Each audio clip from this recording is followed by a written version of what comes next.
So today we begin a 3-week sermon series on what Jesus had to say about money.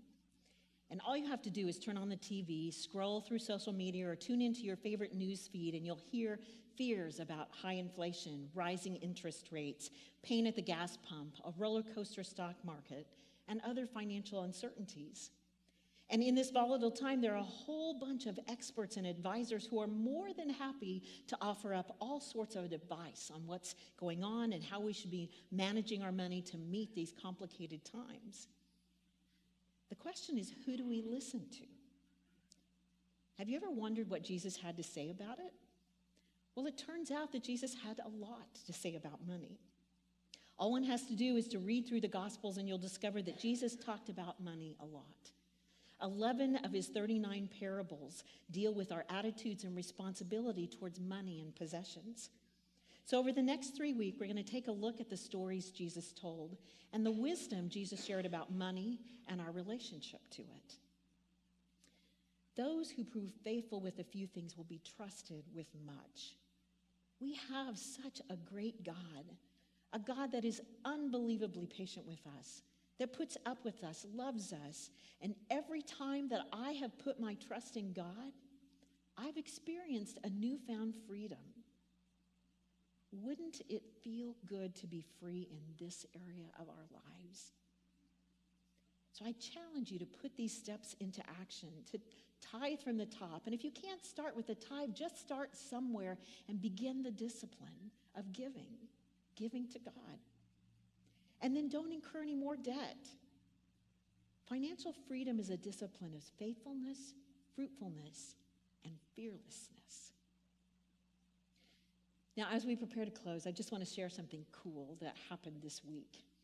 We have a church member, Sally Jackson, who worshiped at our Leawood location with her husband, Joe. Joe passed a couple of years ago. Here's a picture of him. Joe was a man who was known for putting God first, others second, and himself third. He was also known for saying, you take the hand you're dealt and you play it in the very best that you can.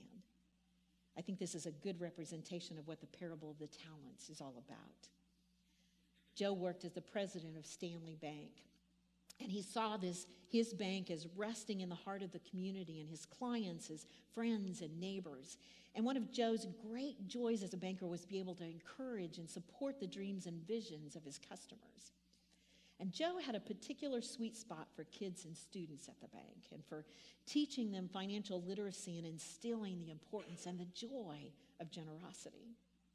So as a way of honoring Joe this weekend, his wife is making it possible at all of our locations for our kids and students, everyone from kindergarten through 12th grade, to receive a small gift. Kindergarten through 5th graders are going to get a $5 bill, and our youth are going to get a 10.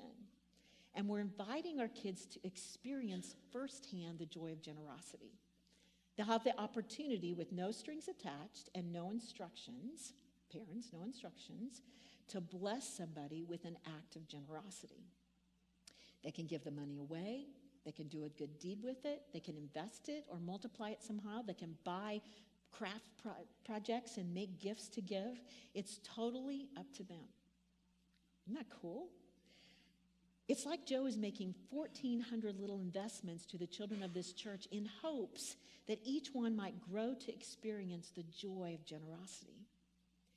In a sense, this gift is an act of seeding. So as we close, I ask you, what seeds are you sowing? Are you living a faithful, fruitful, and fearless life? Are you making the most of the gifts that you've been given? Are you living with extravagant generosity? Jesus says, from everyone to whom much has been given, much will be required. And from one to whom much has been entrusted, even more will be demanded. We are a people who have been entrusted with much. So let's get to it.